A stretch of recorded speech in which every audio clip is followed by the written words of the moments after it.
start line of the Tahoe 200. You've been following my story. Some of you might remember I swore I'd never do another 200 again after Tour de France, but I realized I forgot who I was, and this is what I'm born to do. Well, let's find out if that's a true statement over the next couple of days. So, looking forward to getting some redemption after the breathing issues in 2022. All ready for whatever breathing issues that Tahoe throws at me, I think. You'll find out, watch the movie, see how the adventure unfolds. I'm super stoked to be here, going pretty much solo. So I'm relying on drop bags, and then my buddy Kevin, the People's Runner, world famous, has an emergency bag. So if I break a pole or something, he can put a backup pole in the next drop bag. He's crewing his wife Melanie, who's doing her first 200. So should be an epic adventure. Watch it unfold. All right, lining up here, Tahoe 200. Some good footage before the start, because I probably will not film the start. It's a short sprint to single track, so I want to avoid the conga line. 10 years ago, we lined up 90 brave souls. Back then, it was even crazier to run 200 miles, and really it still is, as you guys know. I believe Aaron said there's tens of us. Well, we've got a few hundred of us here, and I'm pretty excited about that. Thanks for coming out. Let's give a big round of applause for these brave souls.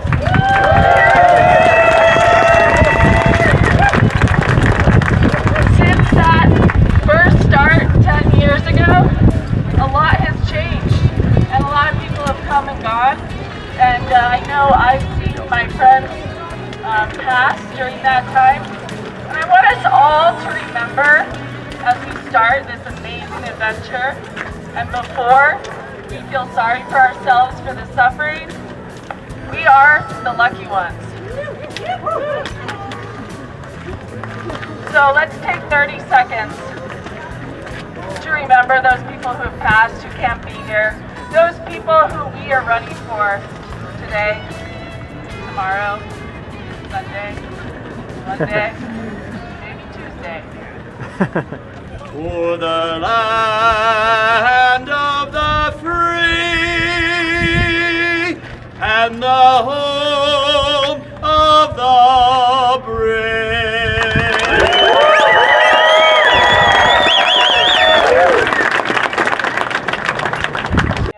But repeat after me. If I get hurt. If I get hurt. Lost. Or die. It's my own damn fault. It's my own damn fault. All right.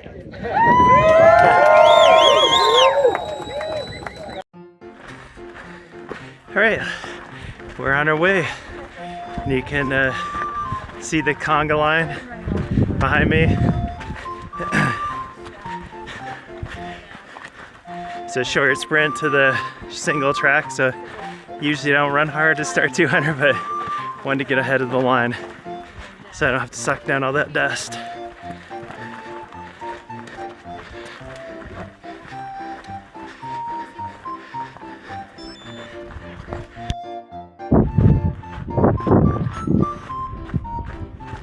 Coming up mile 6, broke through kind of the tree line. I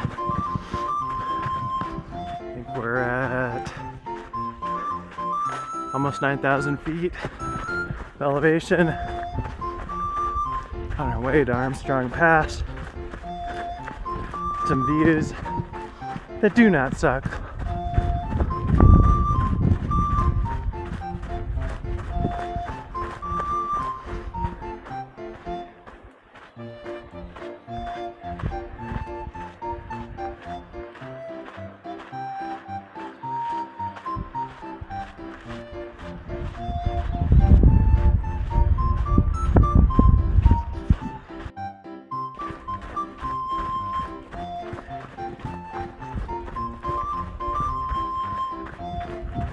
Cruising towards Armstrong.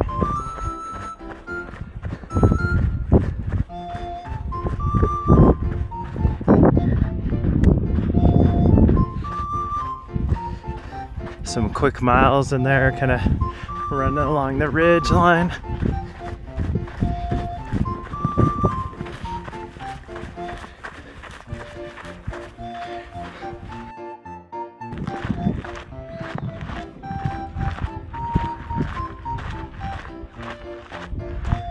Alright, first view of Lake Tahoe of the race. Does not suck.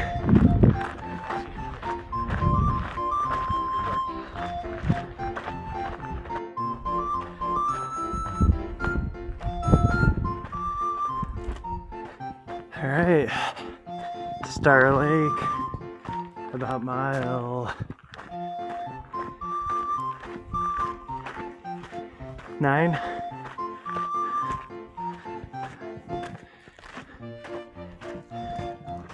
Yeah, starting off right away with some views that do not suck. We're coming up towards the highest point of the course, I believe, which is like 9,700 feet.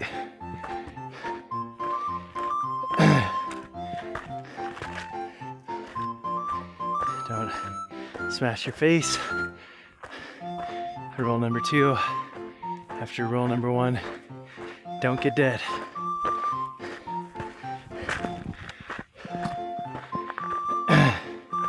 But the lowest point's only 6,000 feet, so altitude for this race is kind of sneaky, that you're not really gonna get a break from it.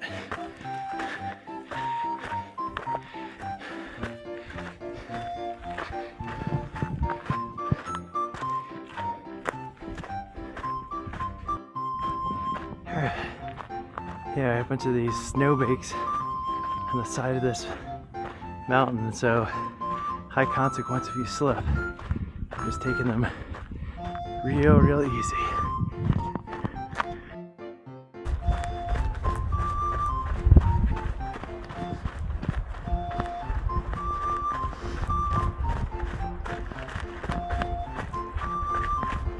Nice cruisy descent into Armstrong aid station. Man, these Tahoe trails are a dream. Other than those snow drifts, it's just not much this buff in San Diego.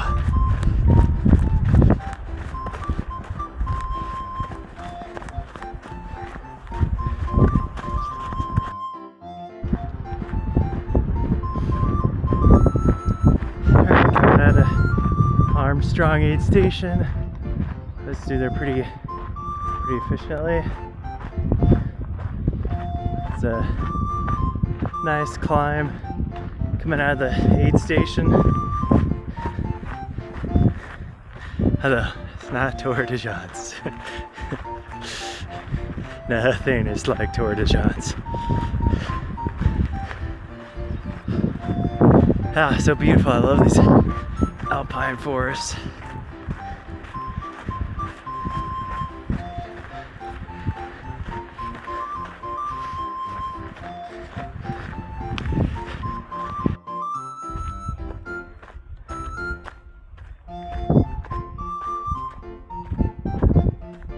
There, just kind of rocking and rolling along the ridge here. Big descent down the Housewife Hill coming up. It's supposed to be pretty runnable, easy to torture your quads, but before we torture our quads, just look at that, ladies and gentlemen. Wow.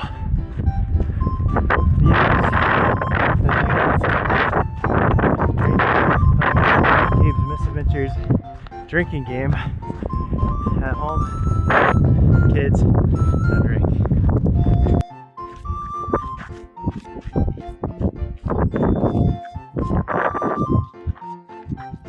Oh man, this is some flowy single track. This is a hoot to run down. Say it's perfect to mount back up, even more fun to run down. Alright, you guys can be famous. Oh man, this is some dreamy single track. I mean, you can see the mountain bikers anything that's fun to mountain bike is extra fun to run. Oh man. This is so much fun. Stay tuned and see what I'm saying in about 24 hours.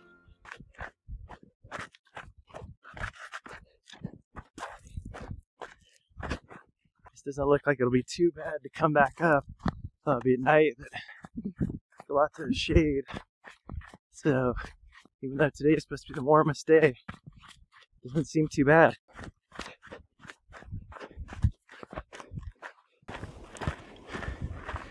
All right, rolling out of Housewife Hill aid station. It's probably the hottest part of the course. Got my rabbit bandana loaded with ice.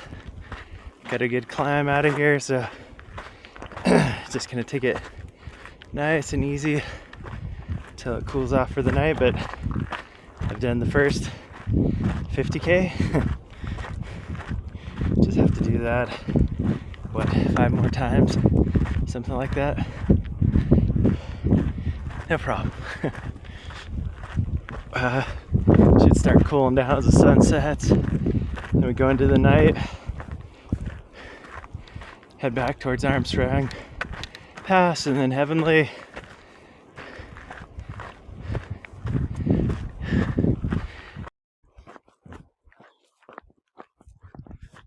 Alright, so setting over Meadow, way back up to Armstrong.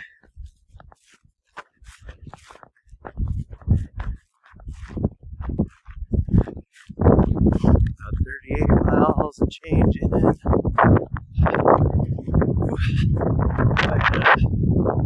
cooling down really quick. It was kind of sufferfest heat in there. And that down at Housewife Hill aid station, now it's kind of chilly.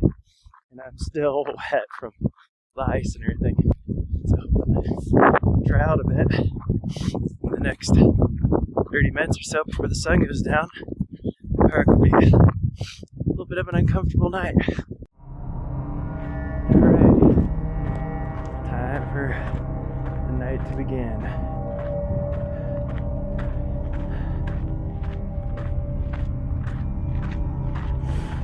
Grinding up to back up to Armstrong. Yeah, definitely seems like the crux of this race is to do 100K that has probably 12,000 feet of climbing. So much more than a third of the climbing. And no crew access. So if you're in trouble, you're on your own.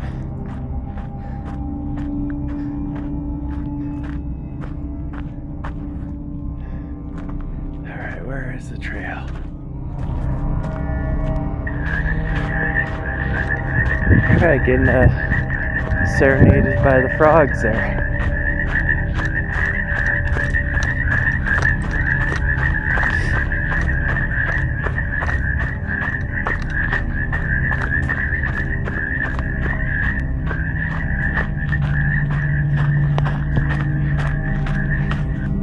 This section has been a little bit of a zombie march. 2 a.m. is always like that low point for me. Kind of snapping out of it. The little snow drifts that were pretty gnarly coming out. I saw one runner go sliding down once. She was lucky she didn't break her leg. Were not so bad. I guess they melted, and then you had a couple hundred runners come through after I did, so it's actually pretty good. I was worried about doing that in the dark, but turned out to be okay. So yeah, get to Heavenly, maybe take a 20-minute power nap, and then keep rolling. Sunrise over Heavenly. All right, had like a nice half hour nap. Eat a burger, starting to feel humid again. For a short night, that was a tough one. Only 8 hours of dark, but felt like a lot longer. Alright, well, yeah, off to Tahoe City now. And back. Alright. Nice view of Lake Tahoe on our way to Spooner.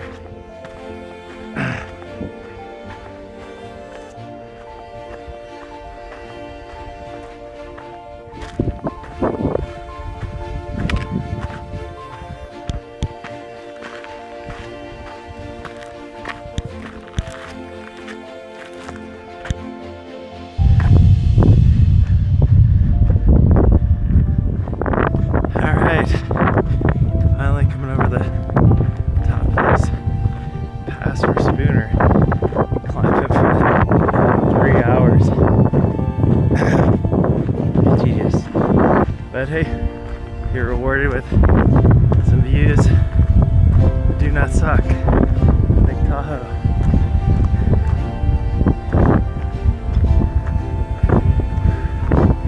Alright, time to get some downhill.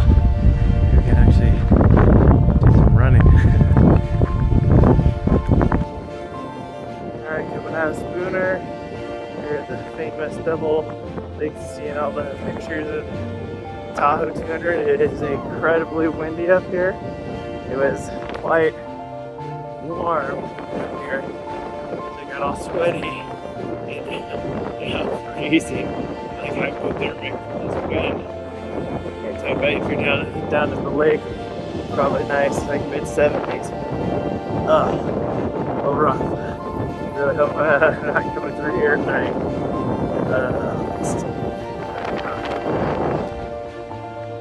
More wind.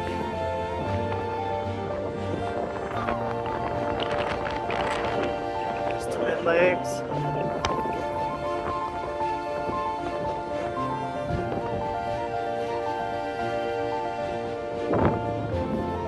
Headed down towards Incline Village.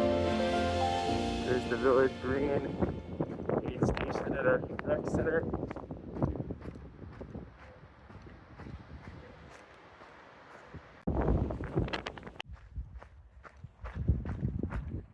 Alright, running down towards Incline Village. Some views that do not suck. My new Stace Pro camera died, so down to film it on my Google Pixel. So if you notice different than some footage the last couple of sections, that's why. Alright, coming out of the aid station in Incline Village. Aid station's called Village Green. So we're just on the bike path. Surrounded by multi-million-dollar homes.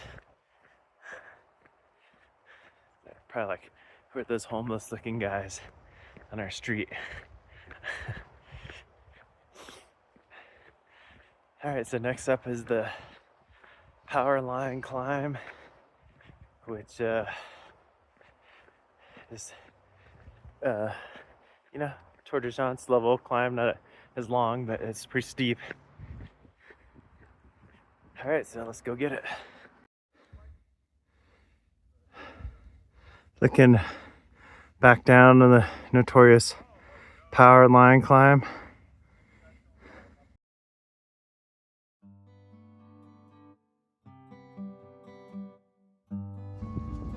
Well, here at the finish line of the Tahoe 200, didn't get here the way I wanted to.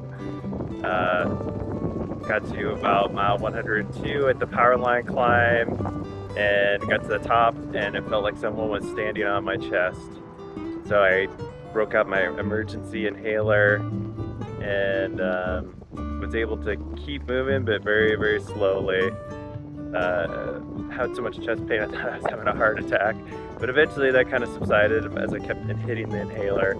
I got to Brockway aid station, slept for a couple hours to see if it go away, and it actually got worse. My lungs were full of fluid and I was hacking and wheezing like a 2-pack-a-day smoker, and just realized that this race is not for me. I just Tahoe in June with the pollen super blooms. Don't usually have a problem with this. I've used an inhaler on 2 occasions in my life, and both of them have been at this race. So I am gonna just scratch this one off the list and move on to the next misadventure.